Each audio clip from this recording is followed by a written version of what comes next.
He ai ki ngā mātanga tōranga pū, tērā te tūru o te Waiariki te tino whakataetai hi atu.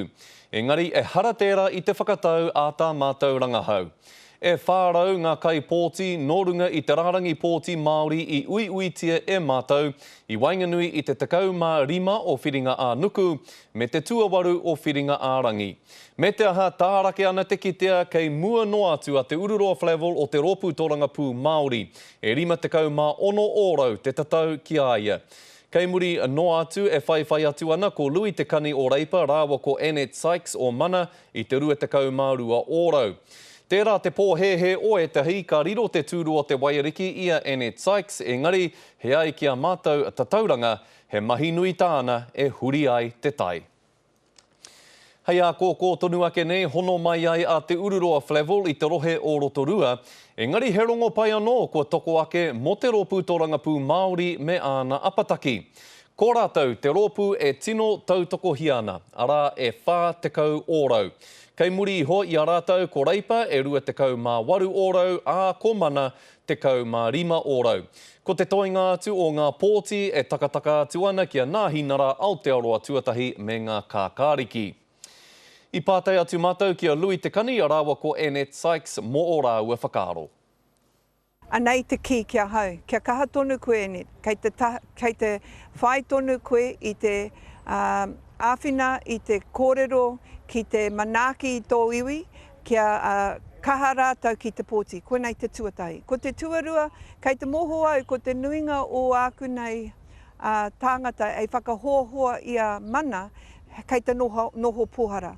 E hara kei a rātau te wai a te Pākehā, e hara ki a rātau te pūtia ki te āwhina i a rātau, ke utu tā rātau nei nama ki te kamupene o te Pākehā.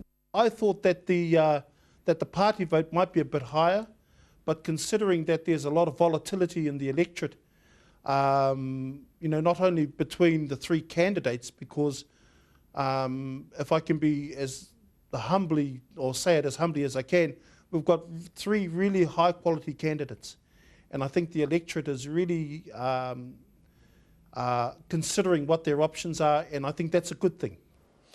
I pātai hoki mātou ki te hunga pōti, ko wai te tino o ngā kaitōranga pū Māori he ai ki a rātou. Ko te Ururoa Flavel anō i tai ore ake ki runga. E 27 ōrau e rata ana ki te kaipupuri o te wā i te tūru o te Waiariki. Ko te kaiarahi i tana rōpū, ara i te Rōpū Tōranga Pū Māori, a Peter Sharples i Tuarua, ko Hone Harawira o Mana i Tuatoru. I whai tautoko hoki a Tariana Tūria, Shane Jones, me Metiria Ture. He mea pātai anō te hunga pōti nei, kia whakātu mai rātou i o rātou whakaaro e pāna ki te kāwanatanga o te wā, me te huarahi kei te whāia e tēnei kāwanatanga nei. E 27 ōrau noiho i tautoko i te mahi a te kāwanatanga, engari e 60 ōrau i kiriweti atu. Te 12 ōrau e māhunga wai ana. Nō reira e hara nei te tauranga nei i te tohu pai mo te kāwanatanga. Ko tā mātou pātai whakamutunga ki te hunga pōti nei. Mēnā rā nei he pai ake te noho a o rātou whānau, he kino ake rā nei te noho a o rātou whānau, i raro i ngā whakahaere a tēnei kāwanatanga. E 21 ōrau i ki mai he pai ake, e 44 ōrau i ki mai he kino ake, e 35 ōrau i mea mai kia mātou kāre i te tino rereke ake. I whākina atu e nei te tauranga kia Annette Sykes, rāwa ko Lui te kani. To me, I think there's a lot of things that the government could have done better for Māori. They have really not been as proactive as they should have with Māori.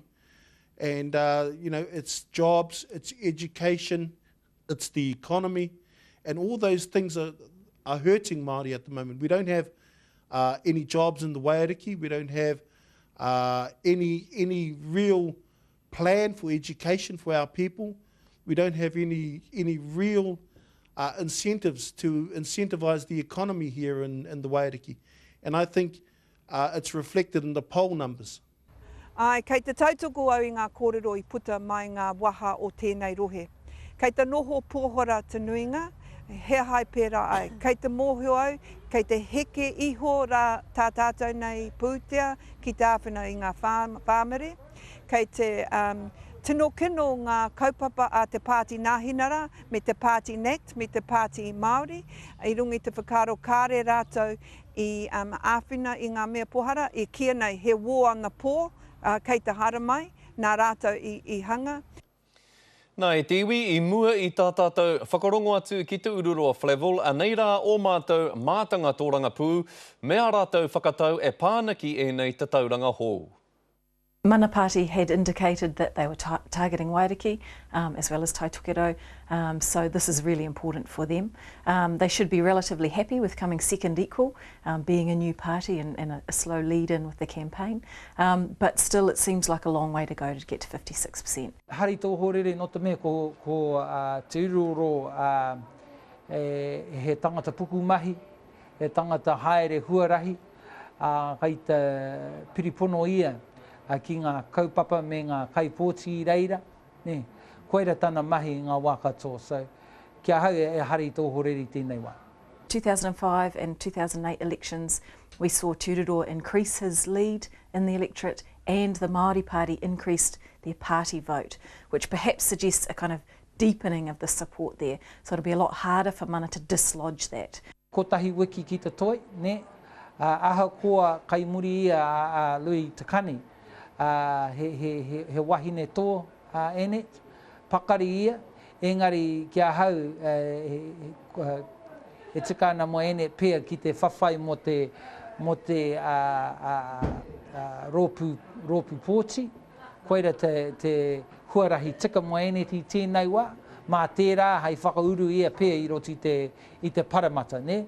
Koera te huarahi tika mo ene I tēnei wā. However, we can see in the result around the government performance, 60% not happy, and so if mana start to target that vote, mobilise those people talking about the kinds of things that National is going to do after the next election, then maybe they can pick up on some of that support. It seems unlikely that any can make up that gap, but if there's some sort of game changer in there, maybe she can make it happen.